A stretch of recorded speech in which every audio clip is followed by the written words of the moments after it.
दुर्योधन ने जब ये कहा कि प्रभु आप हमारे यहाँ का प्रसाद पाइए, आपका नौता है, तब भगवान ने जो जवाब दिया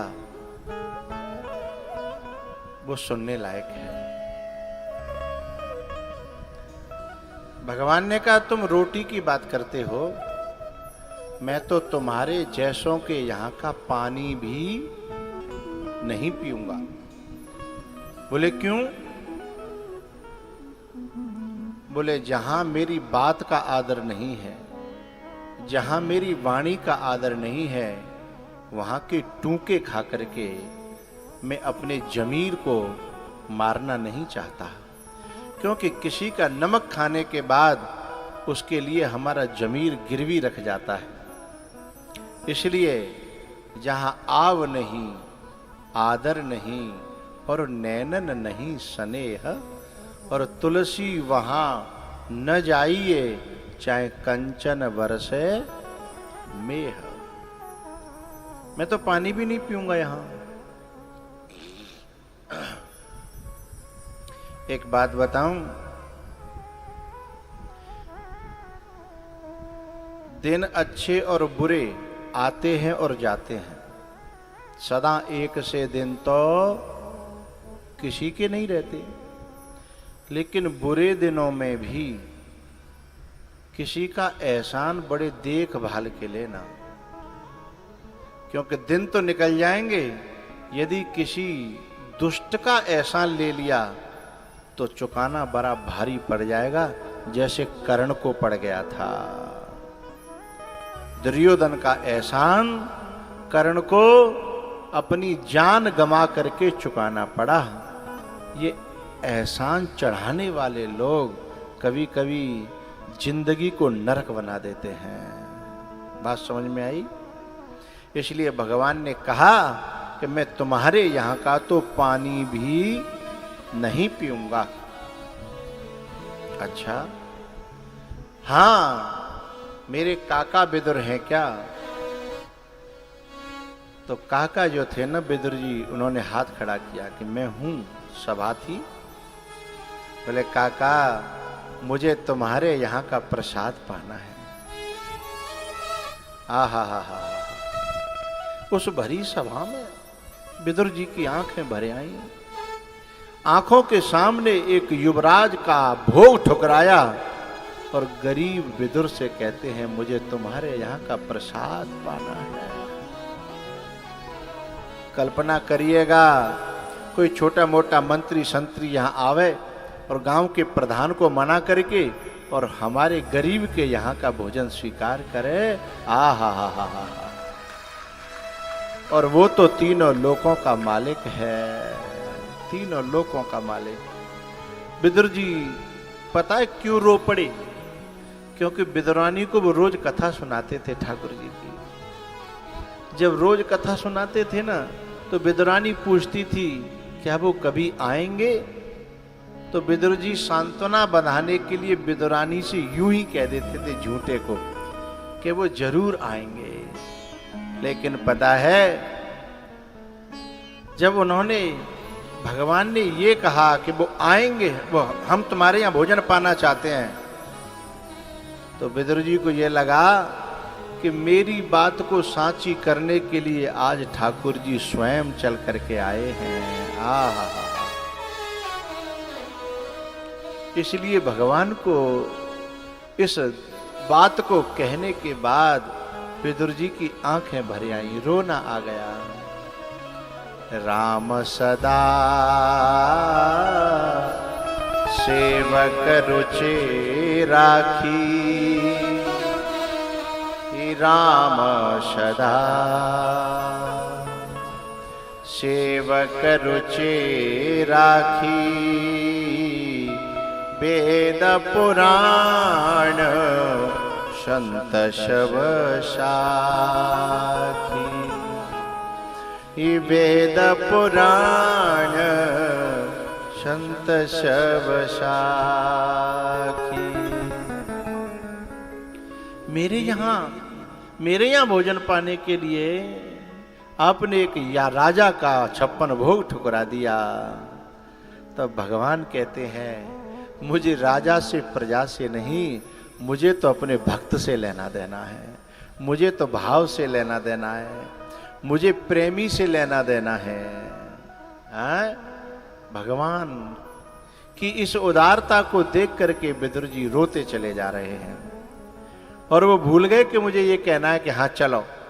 तब भगवान ने याद दिलाई, काका घर चलें।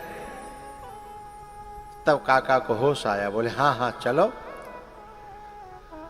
भगवान अपने रथ पर बैठ करके विदुर जी के घर गए और विदुर जी पीछे ही रह गए और जाकर के दरवाजा खटखटा दिया। काकी, ओ काकी, अरे काकी हम आ गए, दरवाजा तो खोलो।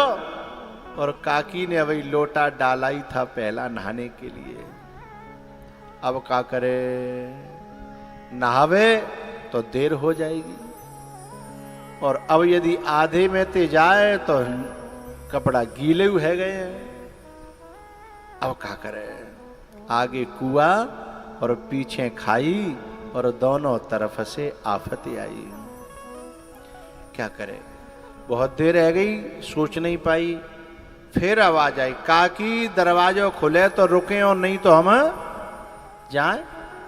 सोई काकी ने फैसला करो कि जे नहाबो धोबो तो जिंदगी भर को है, ये मौका बार बार नहीं आता। जहाँ में ऐसे बहुत लोग बैठे होंगे जिनके बहुत काम डरे होंगे, पर विन्ने सोची होगी जिन तो दुनिया जीवन भर को काम है, जे मौको बार बार नहीं आवेगो या मौके नहीं चूकना चाहिए, ऐसे लोग बहुत बैठे होंगे। निर्णय किया काकी ने, नहाना छोड़ दिया, दौड़ पड़ी है। लेकिन रास्ता में सोचने लगी कि मैंने कछु इंतजाम तो करो ना, क्योंकि पहले तो कोई सूचना तो थी नहीं। यदि सूचना होती तो खीर बनाती, पूड़ी बनाती, कचौरी बनावती, साग बनावती, है ना।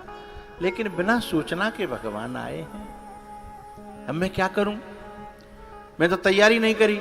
जा सोच में लगी तो फिर भगवान ने आवाज लगाई, काकी, ओ काकी।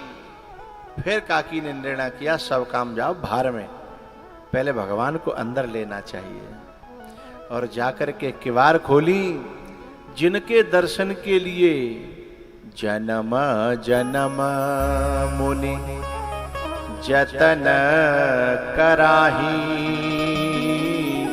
जन्म जन्म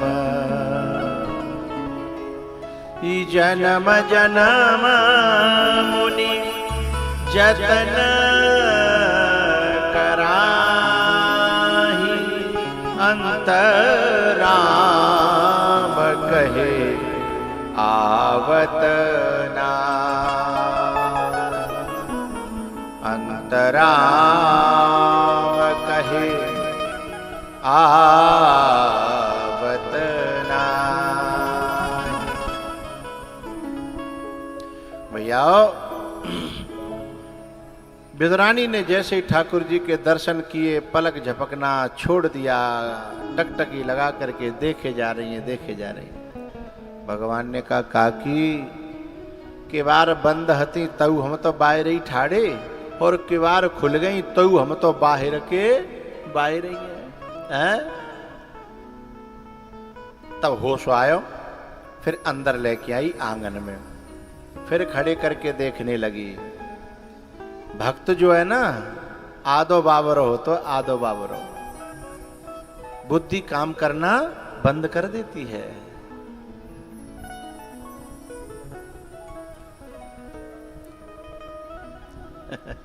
कल हम आए थे तो हमारा जो दिनेश है ना, अब हमें अंदर जो है अपने कमरा में, जहाँ भागवत जी की पूजा हो रही थी, हम जैसे ही प्रवेश करे सोई बाबरो है वो। और जाके जो समझ में नहीं आ रही कि पहले पगड़ी पहराऊं, कि पहले माला डारूं, कि पहले दक्षिणा दूं, कि पहले फूल चढ़ाऊं, है समझ में नहीं आ रही। तो मैंने फिर जाते कही, मैंने कही तुम्हें सब काज हमने हायर करे कि जैसे वे बतावत जाए और वैसे, और तब समझ में नहीं आई। पंडित कहें कि माला ले, वो पगड़ी लेके, बोले ना मैं पगड़ी तुम्हारी कलर की लेके आया हूँ, है नेक मेरी पहन लो, मैं तो जय मारे बनवा, मैंने स्पेशल ढूंढी है आपकी कलर की। मैंने कि भैया जी कलर फलर तो माता बहनों को काम है, मैं चिन्हते पहरे वो बाबा जी को ना होती। बोले नहीं मेरी खुशी के लिए है। अब फेरे जान पगड़ी पहरा दी और माला पहरा दी। फिर पंडित जी तो बोले अब क्या रहेगा? अरे बोले दक्षिणा तो रह गई। बोले हाँ दक्षिणा रह गई है। तो भाव जब प्रधान होता है, फिर मैंने जाकर मन राखवे के लिए 2 मिनट जो है पगड़ी धारण करी। अब बस हमारे में घंटन लगावे।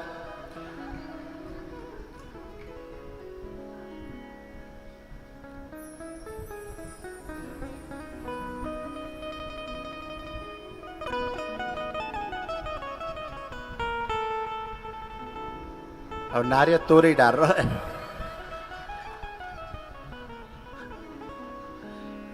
मुझ जैसे खोटे को तूने कर दिया नामी,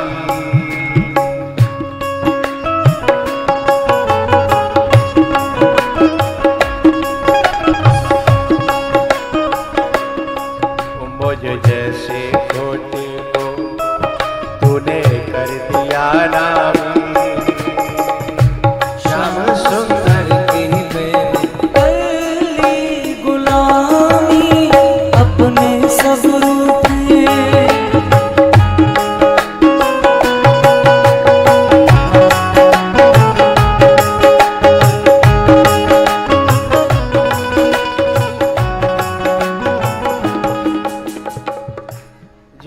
दिनेश है ना, जाकी बुद्धि तो काम नहीं कर रही कल, पर जाकी जो घरवाई है जाको नाम है धीरज।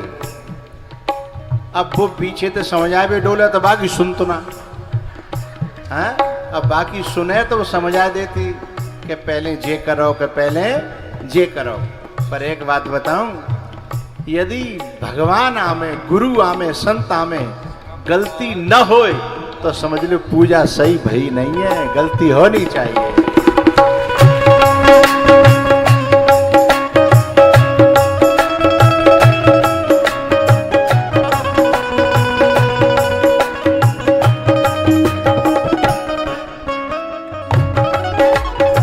तेरे दर पे शीश झुकाकर सब कुछ पाया मैंने तुमको पाकर।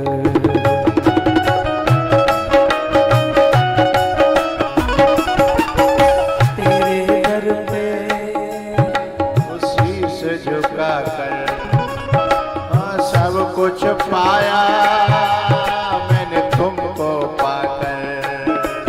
मुझ जैसे खोटे को मुझ जैसे खोटे को तुमने कर दिया नामी। मुझ जैसे खोटे को तुमने कर दिया नामी। श्याम सुंदर की मैंने कर ली गुलामी, अपने सब रूठे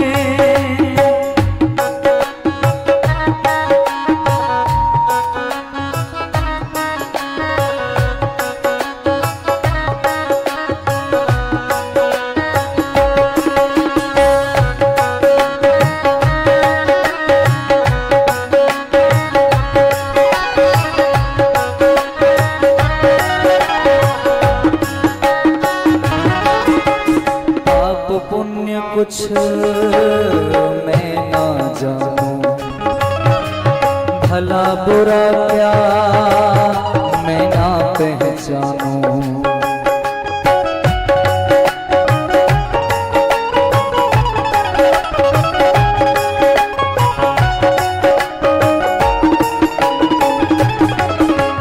पाप पुण्य कुछ मैं ना जानूं, भला बुरा क्या मैं ना पहचानूं।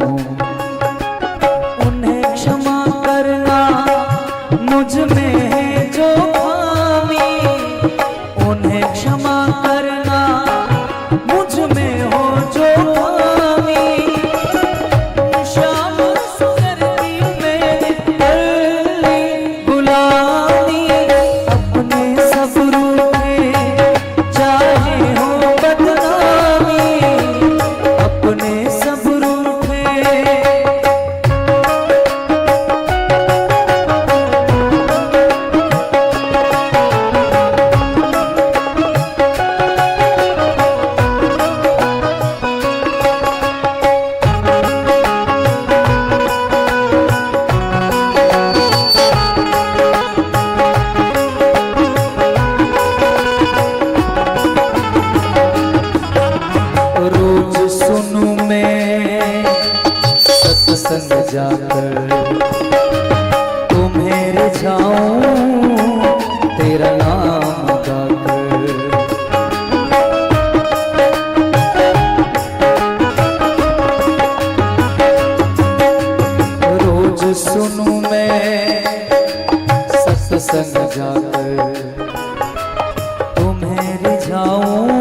समझ में नहीं आ रही, कहा करूं और कहा न करूं। दिमाग ने काम करे वो बोलो करो बंद कर दो। भगवान ने कही काकी हम ठाड़े ही रहें का, कजू बैठे हुए को इंतजाम तो होना चाहिए। सो भीतर गई पीढ़ा निकाल लाई। पीढ़ा जानते हो मैया? पीढ़ा कैसा होता है? हाँ न्यो करके इतना ही, हाँ ठीक है, ऐसे समझ लो खाटा को बच्चा, ठीक है। सो जो पीड़ा है तो वो ले आई और दिमाग तो काम ना कर रहा, सो उल्टो बिछा दो। सेटिंग तुम्हारी बन नहीं है, आवाज को बांध के दो यहां से। पीड़ा कैसे बिछा दो? उल्टो।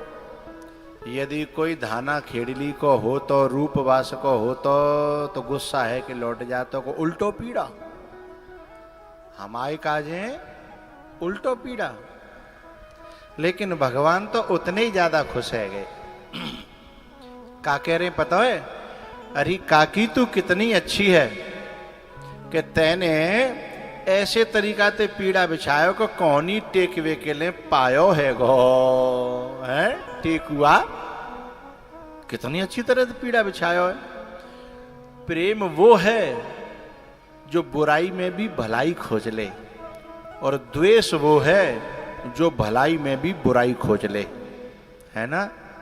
यदि हमें किसी में बुराई दिख रही है तो प्रेम के नाम पर कलंक है ना। तो विदुरानी के उस प्रेम में ठाकुर जी महाराज क्या कह रहे हैं कि पीड़ा बहुत अच्छा बिछायो तेने। अब बोले कि भूख लग रही है। एरी मैया, हमारे घर में जो, हमारे देश में जो माताएं हैं, चाहे अपने घर में भी कितनी बुरी हों, लेकिन उनके द्वारे पे आए कोई यूं कहे कि भूख लग रही है ना, ये हिंदुस्तान है। ओ फिर उनका मन जो है, चाहे घर में होए चाहे न होए, वे चाहे मांग के लांगी, बगल में ते लांगी, चाहे कछु करेंगी, पर उन पे कोई भूखा देखा नहीं जाता। आदमी की अलग बात है। आदमी यदि द्वार पे बैठे हो, कोई पानी मांगे तो का के नेक रुक ले, आ रही होगी तो प्यार देगी हो हैं।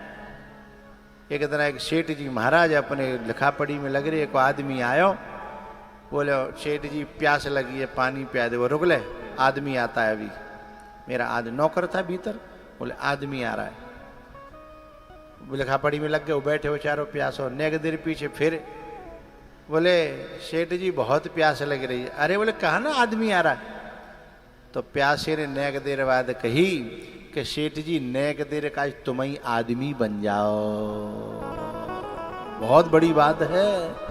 नेक देर काजे तुम ही आदमी बन जाओ, पत्थर मत बनो, है पत्थर दिल मत बनो, आदमी बन जाओ। अब विदुरानी ते जैसे कही कि भूख लगी है, अब भीतर गई तो कुछ तैयारी तो थी नहीं। पहले तो कोई पहले टेलीफोन तो हंसनाए हैं, अब तो टेलीफोन हो जाते हैं। ऐसे रूपवास गयो कोई धाना खेड़ली को, और वाय माँ तो चार अपने दोस्त मिल गए, मित्र मिल गए। वहाँ ने घर फोन खटखटायो कि मेरे संग के पड़े हुए 4-5 बालक मिल गए हैं। अपनी घरवाई ते कह रहा है कि कछु बनाए लियो, तैयारी कर लियो। घरवारी ने होशियारी चतुरई चालाकी से बोली, इस रूट की सभी लाइनें व्यस्त हैं।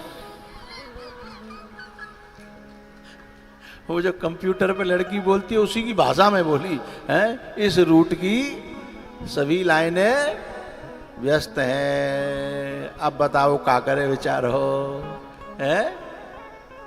लेकिन ऐसी यहाँ रूपवास की माताएं ऐसी नहीं है। वे तो अतिथि आते हैं तो उनको देख करके खुश होती हैं कि मेरे घर परमात्मा ने अतिथि भेजे हैं, मेरे घर परमात्मा ने मेहमान भेजे हैं, वो खुश होती हैं। हमने तो धाना खेड़नी में कल देखा था, कलश यात्रा निकली, जगह जगह ठंडाई, लस्सी और मीठो पानी और सादा पानी। अरे साहब कितनी खातिरदारी कलश यात्रा की है रही, मोए बड़ा अच्छा लग रहा। पर एक बात बहुत बुरी लग रही मोए, वो गिलास ने प्लास्टिक के ने पी पी के न्योई फेंक रहे हैं। अब बे उड़ उड़ के जन कहाँ कहाँ कहाँ कहाँ। ऐसो काम करो करें तो मेरी प्रार्थना है एक ड्रम राखो करें और वहाँ में गिलासन ने। अच्छा कछु बालक ऐसे बेईमान के एक हाथ में जे लग रहा दूसरे हाथ में तीसरो प्यारो बा है। मुँह पर कैमरा नहीं हो ना फोटो खींचता हो वीडियो बनाता हो, एक हाथ में जे लग रहा दूसरे में जे लग रहा तीसरे तो तू मुँह प्याद है। बोले झिकाए के, बोले घर ले जावे के लिए। फिर एक जब कलश यात्रा लौट रही थी तो मैंने एक दीवार में एक खिड़की थी, वहाँ में गिलास धरे भय देख के छोड़ के चले गए बालक। तो जो है जब पेट भर जाए तो ऐसे बिगाड़ना नहीं चाहिए हैं। बस दीवार के किनारे धर के और गिलासन छोड़ गए। तो सेवा है रही वो बात अच्छी लगी मोए, पर दो बात बुरी लगी। एक तो प्लास्टिक के गिलास ने झूठे ने न्योई फेंक वो, और दूसरा जो है भाई बिगाड़े वो है। खाओ मन भर पर छोड़ो मत कन भर, है ना, कण भर भी नहीं छोड़ना चाहिए। तो जहाँ देश में सेवा भाव बहुत है, सेवा भाव अंदर से। तो विदुरानी जो है केला लेके आई, वो गिलास रखे थे, यदि कोई मेरे पास होता ना, नहीं लिया होगा ना। खैर उन पर भी बहुत काम रहता है, और भेजो करो दो चार इकट्ठे कर। ऐसे ऐसे पोज आते हैं बढ़िया बढ़िया। वो बालक तो देखे भी लायक हो, दो हाथन में ले रोका, तीसरे दे कह रहे हो मुँह प्याद है। अच्छा मेरी जो गाड़ी है ना उसके कांच बंद रहते हैं तो मैं दिखाई नहीं देता बाहर से, पर मुझे बाहर सब दिखाई देता है ना। यदि वो मुझे देख लेता तो ऐसा नहीं करता, पर बाय का पता कि बाबा देख रहे हो बैठो बैठो। सामने पी रहा था। तो विदुरानी जो है ना केला निकाल के लाई, और केला हाथ में लेके भगवान ते इशारों में बोली कि मैं अपने हाथन ते खवाए दूं। बोले हाँ। अब वो नुकामन लगी तो भाव प्रधान हो गया, बुद्धि शिथिल हो गई। अब नुकायबे में गूदा फेंकेगो और हाथ में का रहेगो छिलका, और भगवान के मुंह में दे दो छिलका। भगवान ने बिल्कुल नहीं के का खवा रही है। यदि कोई रूपवास को हो तो है तो वही खन उठ के जो कहता हूँ जिंदगी में जहाँ के जाऊं कबू है। क्योंकि भैया भाव जहाँ होता है वहाँ वस्तु नहीं देखी जाती, प्रेम देखा जाता है ना। और जहाँ भाव नहीं होता वहाँ वस्तु देखी जाती है, व्यवस्था देखी जाती है? कभी कभी मैंने देखा है कि कऊ गरीब आदमी ने जन कैसे कैसे पैसा जोड़ के बेटी का ब्याह करो, और बा में बड़ी अच्छी व्यवस्था करी है। रोटी भी थी तंदूर की, मिठाई भी थी, सब्जी भी थी, दही बड़ा भी थे, जाने काका। बा के बाद भी कुछ ऐसे नालायक निकल के आ जाते हैं, उन्हें बात जमी नहीं, जबकि मोहड़े पे ऐसा दे खींच गए कि बा बेचारे की पनैया घिस गई है। बा को खून पसीना एक हैगो, और तेरी जीव में तऊ आगे लगी नहीं है। ऐसे न कि जीव में अंटा मार के ऐसो टांगे है। कम से कम बाय तो दे के जा पे कागुजरी है। बाने बेचारे ने जीवन भर की कमाई अपनी बेटी के ब्याह में लगाई है, और तेई जीवो स्वाद नहीं आयो है। तो ऐसे लोग जिनमें भाव नहीं है, समझ नहीं है, केवल जो है नेक देर हम जीव तालू से मार देते हैं। ये नहीं देखते कि इसमें किसका क्या लगा है। लेकिन भगवान भाव को देख रहे हैं, छिलका को नहीं देख रहे। क्या देख रहे हैं? भाव को। आप एक बात देखना कभी जीवन में, हम तो रोज नई नई जगह जाते हैं, रोज हर 7 दिन बाद नई जगह जाना, हर 7 दिन बाद। तो कभी बहुत बड़े लोग मिलते हैं तो कभी बहुत झोंपड़ी वाले लोग मिलते हैं, लेकिन दोनों में एक अंतर होता है। बताऊं कि रहने दूं? दोनों में एक अंतर रहता है। जब बड़े महलों में, बड़े घरानों में हम जाते हैं ना, तो सोने चांदी के भी बर्तन मिलते हैं हमें खाने के लिए। लेकिन सही बताएं, जहां झोपड़ी होए, गैया के गोबर ते लिप्यो आंगन होए चूल्हे की रोटी होए, भले ही फटे टूटे बर्तन होए, गाय को मठा होए। ए भैया, अरे जिन्हें कहो भैया मेरी बात समझाओ कोई।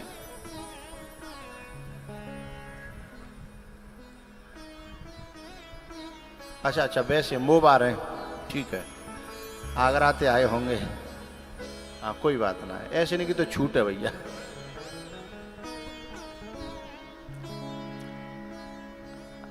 तो गाय के गोबर ते लिपिया भाव आंगन होए, झोपड़ी होए, है ना, और बामे जो है मठा होए, अचार की मिर्च होए, और चूल्हे की सिकी सिकी गरम गरम रोटी होए, फिर सारे पकवान फीके हो जाते हैं।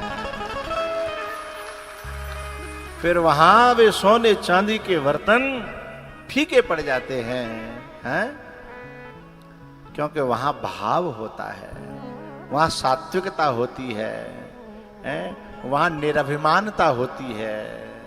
समझ रहे हो? वहां जो स्वाद आता है, वहां जो पेट भरता है, वो सोने चांदी के बर्तनों में वो पेट नहीं भरता है।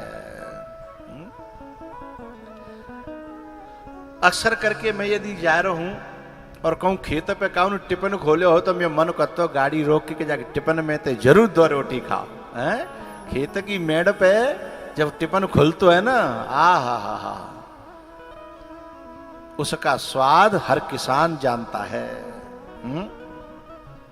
वहां बहुत ज्यादा सामान नहीं होते उसमें, है ना। हाँ,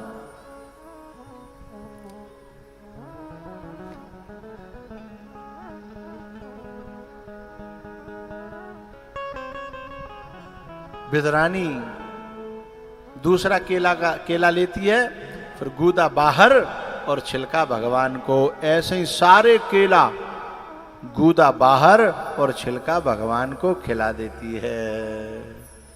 और भगवान बड़े स्वाद थे, बड़े प्रेम थे, खाते गए। पीछे थे विदुर जी महाराज आए, क्या देखा कि दोनों एक दूसरे में डूबे हैं। का हुआ होश ना, विदुरानी को कंधा पकड़ के हिलाया, ओ बावरी ओ पागल। तो हाँ होश आयो। बोले तेरे कपड़ा गीले हैं तो होश तो है, कपड़ा गीले हैं तेरे। तब एकदम देह में ध्यान आया। ध्यान रखना, भगवान परमात्मा महात्मा और इन दोनों की चर्चा देह से ऊपर उठा देती है जीवात्मा को। बात समझिएगा। अभी जब कथा शुरू होती है तो आपको गर्मी लगना कम हो जाती है कि नहीं? हाँ या ना बोलो। कथा शुरू होते ही गर्मी तो उतनी पड़ रही थी, लेकिन ध्यान नहीं रहा, देह से ऊपर उठ गया, देह का ध्यान नहीं रहा। और जैसे ही कथा पूरी भई, सोई गर्मी ज्यादा लगने लगती है, क्योंकि तुरंत देह में उतर आता है जीव, है ना। तो परमात्मा महात्मा और इन दोनों की कथा देह से ऊपर उठा देती है। विदुरानी को परमात्मा ने देह से ऊपर उठा दिया तो देह की याद रही नहीं। लेकिन जैसे ही कोई संसार का संबंधी आता है, वो देह में बुला लेता है, फिर दोबारा से वो देह की बात करेगा, हैं कि तुम मोटे हो, कि तुम पतरे हो, कि तुम लट गए हो, कि तुम न्यो हो, कि तुम कार्य गए हो, कि तुम कार्य पर गए हो, कि तुम न्यो है गए। संसार की बात करेगा, देह की बात करेगा। भैया विदुरानी को देह का भान हुआ और संकोच में उठ करके चली गई। विदुर जी महाराज ने क्या देखा? हो केला को गूदा पर्यो, छिलका कहूं दिखाई ना दे रहो, जब दिखना चाहिए। बोलो छिलका। सोई समझ गए कि जिससे डरते थे वही बात हो गई। या पागल ने वही काम कर दो, जाकी में जाते नहीं कर तुकाओ, कि कहूँ ऐसो मत कर दियो, कहूँ ऐसो मत कर दियो, कहूँ ऐसो मत कर दियो। एक बात बताऊं भैया, हमारे शास्त्र और पाश्चात्य देशों की जो सोच है वो बहुत कुछ तालमेल खाती है कहीं कहीं। एक सिद्धांत है attraction of law, attraction of law यानी आकर्षण का सिद्धांत, उसका नियम है कि हम जिस चीज को सोचेंगे, चाहे नकारात्मक रूप से सोचें चाहे सकारात्मक रूप से सोचें, जिंदगी में वो खिंच करके आएगी। उदाहरण दे करके बताता हूं, बात समझ में आ जाएगी। एक बूढ़े बाबाए, आज से 50 साल पहले की बात, 50-60 साल पहले जब शादी होती थी तो पहले ये 4 व्हीलर नहीं मिलते थे गाड़ी शादी में, 2 व्हीलर भी, मोटरसाइकिल नहीं मिलती थी। क्या मिलती थी? और साइकिल भी किसी किसी को मिलती थी, है ना। और एक रेडियो और एक हाथ की घड़ी, और जिम मिल जा तो कहो, बाको हो जा तो नाम, सब फलाने है, और रेडियो और साइकिल और एक हाथ की घड़ी मिली है ना। तो एक के छोरा है साइकिल मिली, तो बड़ो बूढ़ो बोलो कि भाई साइकिल भले ही छोरा है मिले, पर सीखूंगो मैं, चलाऊंगो मैं, है। साइकिल मिल गई। अब बालकन ने कहा भयो, बिन बाबूजी को चलाना सिखाया, दगरे में, कच्चे दगरे में जाते पटक फटक लगे तो घोंटू फूटे नहीं रेत में। सो धीमे धीमे वे इतनो सीख गए कि बैठ के धक्का दे दें बालक तो साइकिल चलन लगे, पर अब उतरे वो नहीं आमो तो, रोक वो नहीं आमो तो। सो बालक ने मजाक मजाक में कहा करे, और रोड पे ले गए कि चलो पक्की रोड पे तुम तो सीख गए, और बैठा है कि और धक्का दे तो साइकिल चलवे लग गई। अब चलवे तो लग गई, अब बाबूजी सोचने लगे कि कच्चे में तो गिर जाते तो कोई बात नहीं, अब यहां तो पक्को है, और साइकिल कहाँ रुकेगी। तब तक का भयो, एक आदमी बड़ो बूढ़ो दिखो मैंने सामने, साइकिल उधर ही चलन लगी, जबकि वे उधर ले जाना नहीं चाहते थे, पर दृष्टि उधर ही चली गई। सो उन्होंने आवाज लगाई कि बाबा हट जा। सो बाबा रोड पे किनारे पे है गए, और साइकिल फिर भी उधर ही जाए। उन्होंने फिर आवाज लगाई कि बाबा हट जा। सो वे रोड से कच्चे में आ गए, फिर आवाज लगाई कि बाबा और हट। सो बाबा बेचारे कच्चे में तेऊ नीच गड्ढा में, रोड के किनारे जो गड्ढा होता है वह गड्ढा में चले गए, लेकिन मऊ पीछो नहीं छोड़ो, वह गड्ढा में जाएगी साइकिल पीछे थे धा। तब फिर वो बोले कि मैं तो मत कह रहे हो कि बाबा हट जा, बाबा हट जा। बोले हटो तो हतो भैया, पर तो यूं कहनी कि तो जितनो भाग जा खेतन में, हटिवे की बात क्यों कह रहे हो। क्योंकि हमारी निगाह जिधर चली जाएगी ना, हमारी जिंदगी की गाड़ी उधर ही चली जाएगी, ये बात समझनी है। अट्रैक्शन ऑफ लॉ, चाहे हम वहां से रोकना चाहते हो, पर निगाह तो उधर ही है ना, भले ही हम रोकना चाहते हो, पर जिधर निगाह जाएगी उधर ही हमारी साइकिल चली जाएगी, हैं। तो भैया विदुर जी महाराज ने कहा कि जिससे डरते थे वही बात हो गई। विदुर जी ने कहा भगवान ये केला को गूदा तो न्या पर छिलका कहाँ गयो। बोले काकी ने जहां मनिया डर करो ता पहुंच गो, काकी ने पहुंचाए दो मेरे पेट में। अच्छा, बोले हाँ। बोले बा पागल ने तुम्हें छिलका खवाए दो, अब आपकी आज्ञा हो तो मैं गूदा खवाए दूं। एक शांति सी भंग है साउंड में और संगीत में, मुझे ऐसा बोलना पड़ रहा है। भैया देखो कितना पीछे शोरगुल है, बोलने के पीछे जो हॉल है ना वो कम होना चाहिए।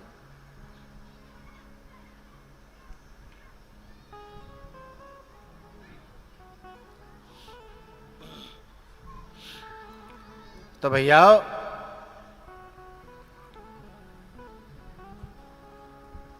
भगवान से कहा विदुर जी महाराज ने कि मेरे हाथों से आप गूदा खा लोगे, मैं खिला दूं? बोले हाँ। अब गूदा खिला करके विदुर जी सोच रहे थे कि अब स्वाद आयो होगा भगवान, लेकिन पूछते पूछते कई बार जब पूछा विदुर जी ने कब स्वाद आयो, तब भगवान ने कहा काका सही सही बताऊं? बोले हाँ।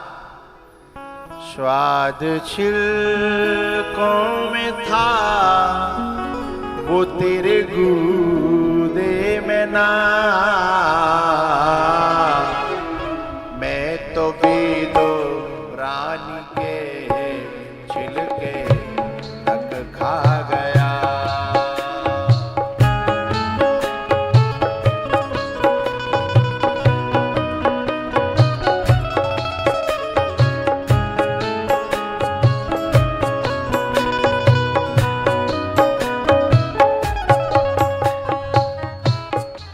स्वाद छिलकों में था तेरे गूदे में ना, स्वाद छिलकों में था तेरे गूदे में ना, मैं तो बेदो रानी के छिलके तक खा गया।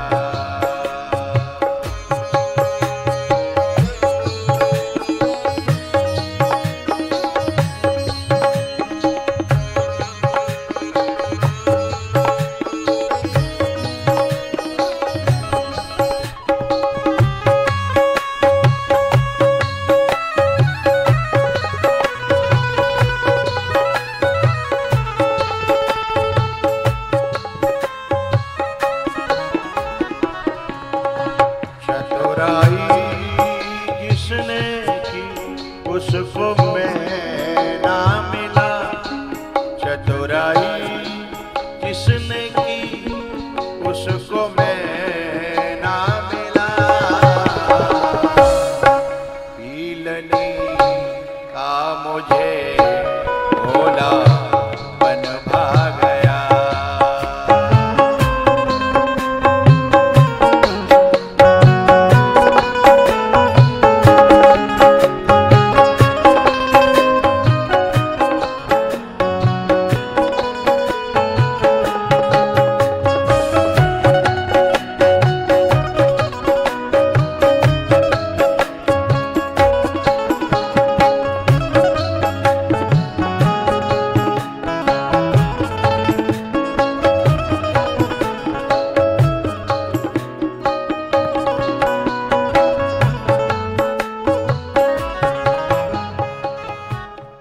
उतरा सागर में जो उसको मोती मिले, उतरा सागर में जो उसको मोती मिले,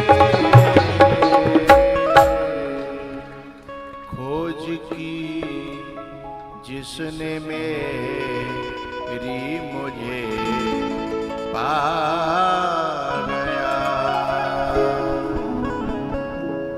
भीलनी का मुझे भोलापन भा गया।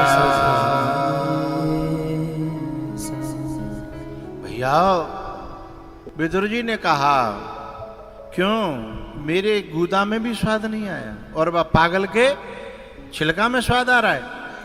भगवान ने कहा काका न बात गूदा की है और न छिलका की। ये हॉल खत्म नहीं हो पा रहा तुमसे। न बात गूदा की है और न छिलका की। बोले तो बात काय की है? बोले बात है भाव की। तो जाकर मतलब पूरा भाव बा पागल में ही है, तो मुंह में कोई भाव ना है। भगवान बोले भाव तो है पर काकी का भाव एकदम प्योर है और आपके भाव में थोड़ी सी मिलावट है, और मिलावट तो मिलावट है, चाहे ज्यादा होए और चाहे थोड़ी होए। इस प्रकार से विदुर जी महाराज का प्रसाद ग्रहण किया, विदुरानी का प्रसाद ग्रहण किया। राम सदा सेवक रुचि राखी, वेद पुराण संत सब साखी। राम सदा सेवक रुचि राखी, राम सदा। भैया जब भगवान विदुर जी के यहां से चले गए हैं, उसके बाद धृतराष्ट्र जो था ना अंधा, वहां पर विदुर जी गए हैं। तो धृतराष्ट्र ने कहा कि भैया मेरे हृदय में बड़ी बेचैनी, घबराहट और उथल पुथल सी हो रही है। विदुर जी ने कहा कि तुम्हारे यहां भगवान आए थे और उनका अपमान तुम्हारे सामने हुआ और तुम एक शब्द नहीं बोले, तो घबराहट नहीं होगी तो और का होगा? हैं? किसी अतिथि का अपमान हो जाए, सामान्य का भी, तो लोग पीछे से प्रायश्चित करते हैं। और हमारे यहां तो स्वयं अतिथि के रूप में तीनों लोकों का मालिक आया था और हमने उसकी बात नहीं मानी, तो घबराहट नहीं होगी तो और का होगा? भीतर आग नहीं लगी तो और का होगा? और अभी तो ये आग भीतर ही लगी है। यदि आपने सोचा विचारी न करी, कोई ठोस कदम नहीं उठाया, तो ये आग भीतर के साथ साथ बाहर भी लगेगी और जहां में पूरा भारतवर्ष जल जाएगा। बोले कह क्या रहे हो तुम? बोले हाँ। बोले मैं क्या करूं, वो दुर्योधन मानता नहीं है। तो बोले जो आलू बोरी में खराब है जाए, भाई निकारे के फेंक देना चाहिए। शेषम सुखम जीवती, यदि शेष आलूओं को बचा के रखना है तो छांटे के बाद सड़े सड़ाए है फेंक दो, नहीं तो खुद तो जाएगो सो जाएगो, सवन्ने लेके जाएगो। धृतराष्ट्र कहता है कि मैं कैसे त्यागूं, मेरा बेटा है। तो बोले सवन्ने लेके मरेगो फिर क्या करोगे? ममता यही तो करती है, हैं? अच्छा, इस बात को विदुर जी समझा रहे थे धृतराष्ट्र को, और शकुनी ने कहीं से इस बात को जान लिया, सुन लिया और वाने जाके चुगलई कर दी। कौन थे? दुर्योधन से। और दुर्योधन जो है वो भतीजा है किनका? विदुर जी का। धृतराष्ट्र और विदुर भाई भाई हैं और दुर्योधन भतीजा है, धृतराष्ट्र का बेटा है। तो कभी कभी चाचा भतीजे में चुगलखोर लोग जो आकर के ऐसे कान भरते हैं कि त्यो चाचा ना है जी तो ते चाचा के नाम पे कलंक है जी, तो तेरे ही जर काट रहे है। जबकि कोई भी चाचा अपने भतीजे का बुरा नहीं चाहता, लेकिन चुगलखोर ऐसी आंखें भर देते हैं कि देखो ऐसे सोच रहे हैं जी, ऐसे कर रहे हैं। तो भैयाओ का भयो कि दुर्योधन चलो आयो और माने अपने ही चाचा थे, यानी विदुर जी महाराज से चलती कथा में प्रसाद मत दिखाओ करो, सब लोग देखने लगते हैं, फिर हमारी बातें भूल जाते हैं, निगाह प्रसाद पे चली जाती है, हैं? हाँ।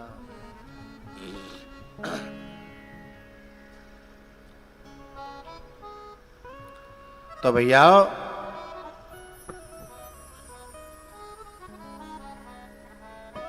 दुर्योधन ने ऐसा शब्द कहा कि चाचा के दिल पे लग गया कि मेरे टुकड़ों पे पलते हो और मेरी बुराई कर रहे हो। दिल पे लग गई बात। उसी समय विदुर जी ने उस सभा का त्याग कर दिया, उस परिवार का त्याग कर दिया। वृंदावन गए, उद्धव जी से मिले और वहां से फिर सीधे हरिद्वार गए और मैत्रेय जी से मिले हैं और उनसे जाकर के प्रार्थना करी कि मुझे ऐसी कथा सुनाओ कि मेरा संसार से मन हट जाए और भगवान में मन लग जाए। बोले संसार से क्यों हटाना चाहते हो? तब विदुर जी महाराज ने कहा कि देख लिया दुनिया का नजारा,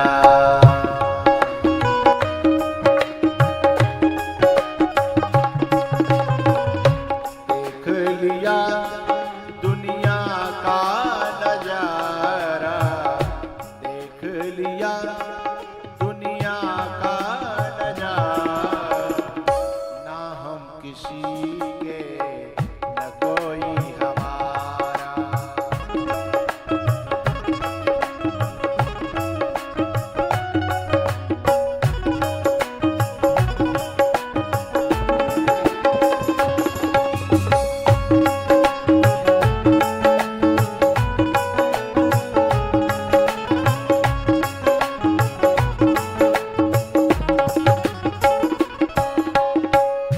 मांगेंगे भिक्षा करेंगे गुजारा, मांगेंगे भिक्षा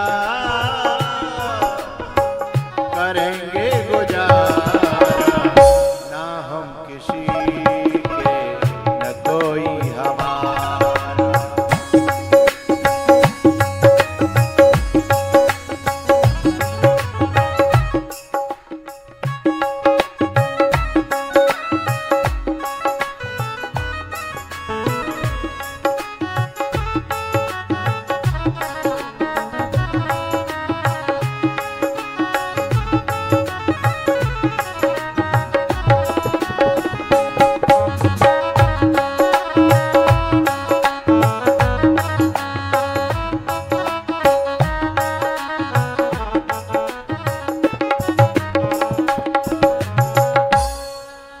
मांगेंगे भिक्षा करेंगे गुजारा, ना हम किसी के न कोई हमारा, ना हम किसी के न कोई हमारा।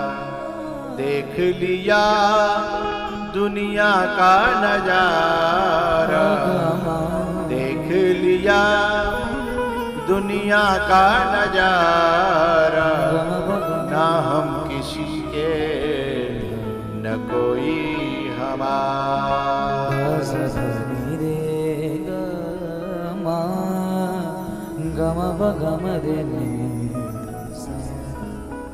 मैं इस जगत के बारे में भी जानना चाहता हूँ जिसने मेरी आंखें खोली हैं।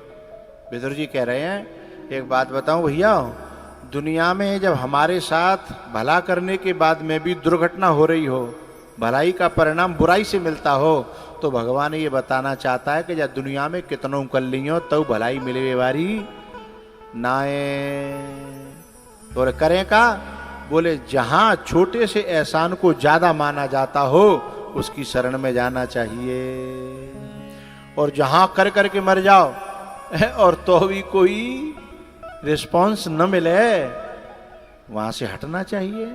इसलिए भगवान बार बार संसार से धोखे दिलाता है अपनी शरण में बुलाने के लिए, पर हम तो ऐसे जिद्दी हैं कि चाहे कितनों कछू है जाए, चाई माई और माई के माई है।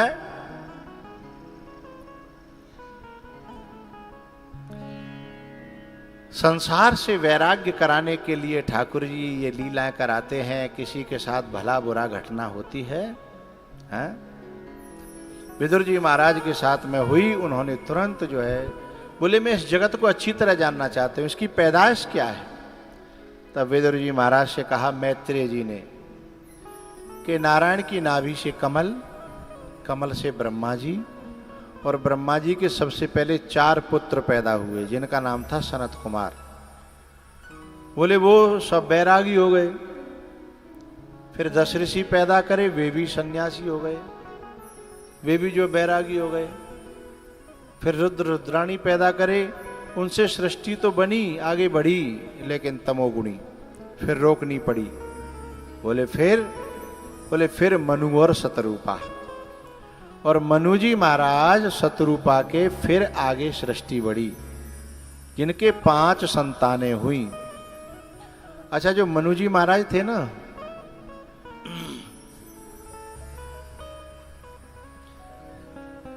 उनके जो 5 संतानें थीं, उनके 3 बेटियां और 2 पुत्र। 3 बेटी आकुति, देवहूति, प्रसूति, 2 बेटा प्रियव्रत और उत्तानपाद। तो जो 3 बेटियां थीं, उनमें आकुति का विवाह ऋषि रुचि के साथ में हुआ, देवहूति का विवाह करदम जी के साथ में हुआ। जो देवहूति थी ना, वो बहुत बड़ी परमात्मा की भक्त थी, और जो करदम जी थे, उन्होंने भी 10,000 वर्ष तपस्या करी। उसके बाद गृहस्थ में आए। जिस समय देवहूति का विवाह तय करने के लिए मनु जी महाराज करदम जी के पास गए, 3 व्यक्ति गए, देवहूति, करदम, वो मनु और शतरूपा। तो करदम जी महाराज ने 3 आसन डाले बैठने के लिए, लेकिन मनु और शतरूपा तो बैठ गए, पर देवहूति ने हाथ रख लिया, बैठी नहीं। क्यों नहीं बैठी? बोले ये मेरे होने वाले पति है, और मैं पति के सेवा को स्वीकार नहीं करूंगी। वो कह रही है कि नारी को पति की सेवा करनी तो चाहिए, पर करानी नहीं चाहिए। इतनी पतिव्रता नारी। करदम जी महाराज ने देखा कि वाह, इनके संस्कार तो बहुत अच्छे हैं, तो उन्होंने जो है शादी स्वीकार करने से पहले एक शर्त रखी कि जैसे ही 1 बेटा हो जाएगा तो मैं तुरंत फिर घर छोड़ करके जंगल को चला जाऊंगा, मैं वैराग्य ले लूंगा। देवहूति बोली ठीक है।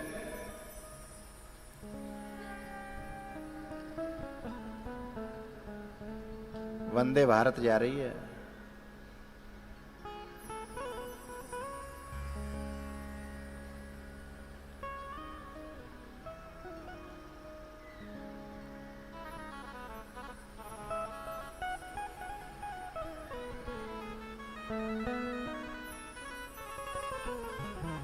तुम्हारी जगह हम होते तो जरूर ले लेते।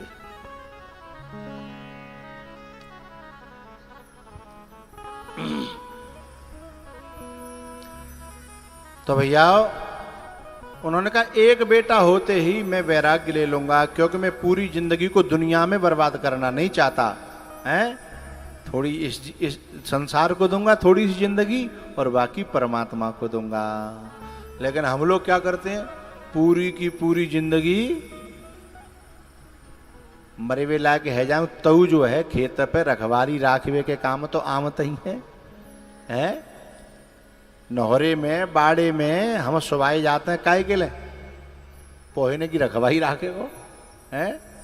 यदि डोकरा मर जागो तो कम से कम 6-7 हजार को कोई नौकर राखनो, रखवाई राखनो पड़ो, कम से इतने को तो होतो है?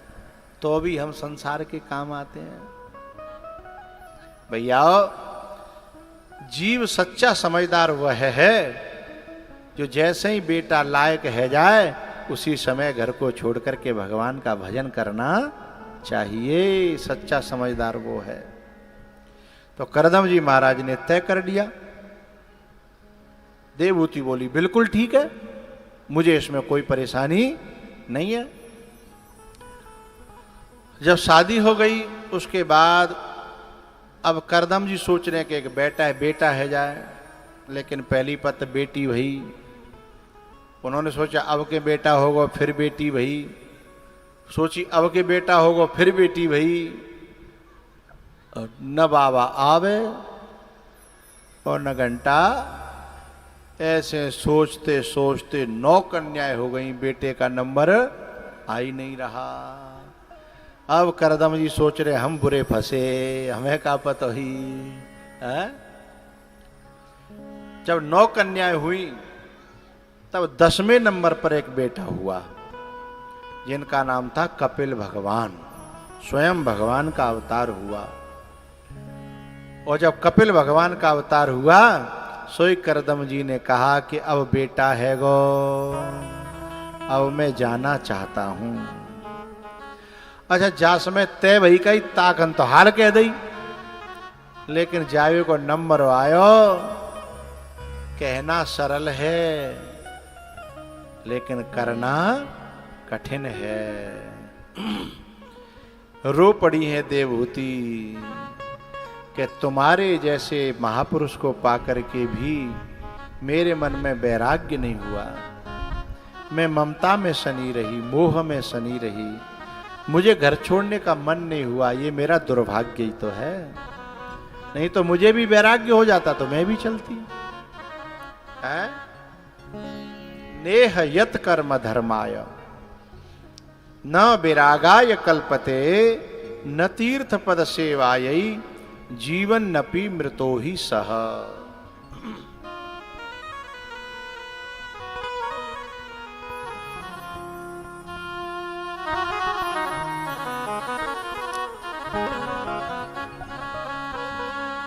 भैया देवहूति कहती हैं कि साहम भगवतो नूनम वंचिता मायया दृढ़ं यत्त्वां विमुक्तिदं प्राप्य न मुमुक्षेय बंधना। साहम भगवतो नूनम वंचिता मायया दृढ़म। बोले मेरे को तो भगवान की माया ने ठग लिया। ये हम सब लोग ठगे जा रहे हैं पर समझ में ना आ रही। कभी कभी कोई कथा होती है, अच्छे संत कभी बतावे तब आंखें खुलती हैं, और आंखें भी नेका देर अकेले खुलती हैं। हाँ या ना बोलो। आपने कहूं तालाब में कहूं काई देखी हो, हरी हरी काई, तो उसमें पानी दिखाई नहीं देता, ऊपर वो हरी हरी काई जमी रहती है। यदि वहां में डेल फेंको तो नेक देर अकेले वो काई फट जाती है और पानी का दर्शन होता है, लेकिन वो 1-2 मिनट ही होता है। धीमे धीमे धीमे धीमे धीमे धीमे पता नहीं चलता, दोबारा से फिर ढक जाता है। ऐसे ही हमारी आंखों पर जो माया का पर्दा है ना, उसमें डेल मारने के लिए दिनेश ने हमको बुलाया है कि नेक डेल मारो, नेका तो पानी दिखाई दे हैं। अब मैं 7 दिन तक रोज डेल मारूंगो हैं, तो तुम्हें नेक नेक देर आज तो पानी दिखाई देगा कि हाँ भाई बात तो सही है। पर जैसे ही आरती बुली प्रसाद खाया सोई फिर वहीं के वहीं काई आ जाती है। तो ये जो काई है ना, इसके लिए देवहूति कहती हैं कि मेरी कैसी मते मन बसे गई रे कुमति, मेरी कैसी कुमति मन बसे गई रे, ओ जिंदगानी भजन बिन लुट गई रे।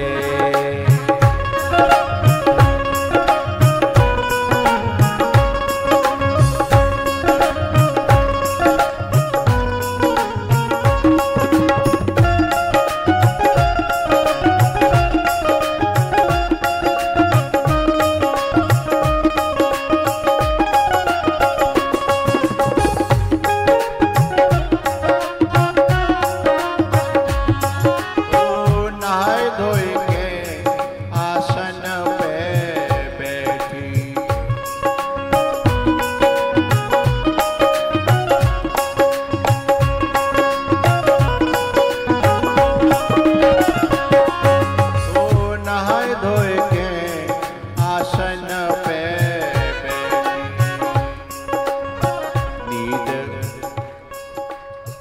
नींद बैरिन मोहे डस गई रे, डस गई रे।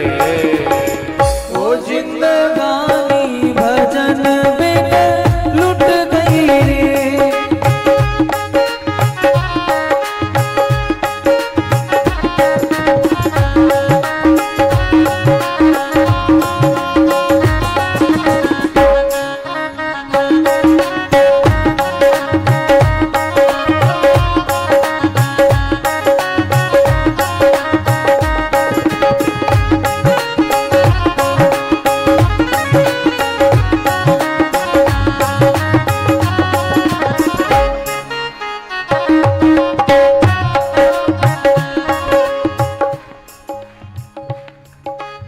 हरि ओ मैंने सास ससुर की सेवा न की।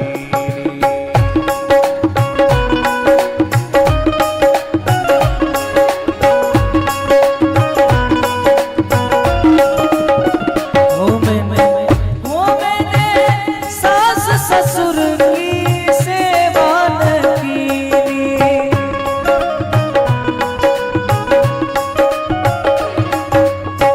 बाल बच्चों में फंस गई रे, हाँ फंस गई रे।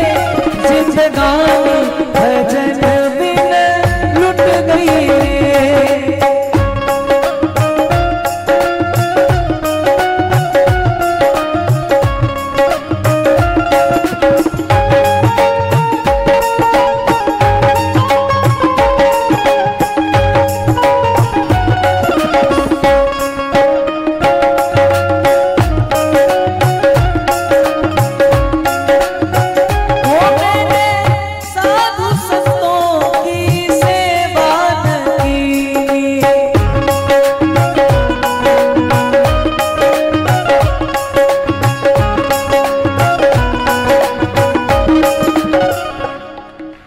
दिनेश अकेलो नाच तो अच्छो ना लगे रहो भाई, शर्म नहीं आवेगी हैं? ये सब के सब इतने यहाँ बैठे हैं, वह अकेलो कैसे नाचेंगे बताओ। हरि बोल।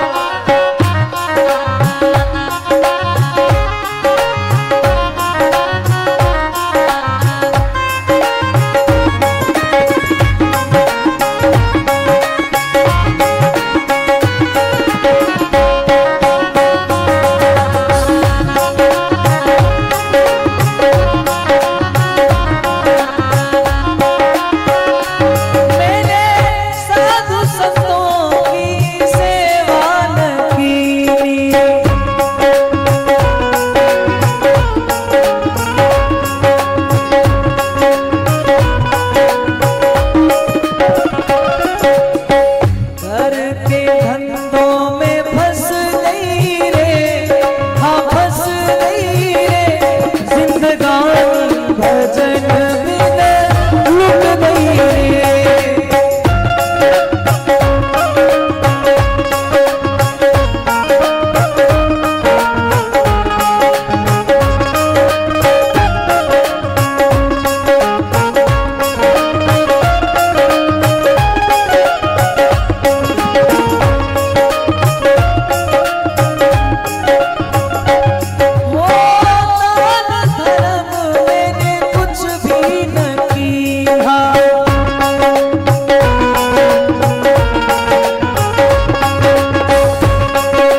कैसी कुमते मन बस गई रे, बस गई रे जिंदगानी, भजन बिना लुट गई रे। ओ जिंदगानी भजन बिना लुट गई रे। सारे रा मन रे रा पा ग म रे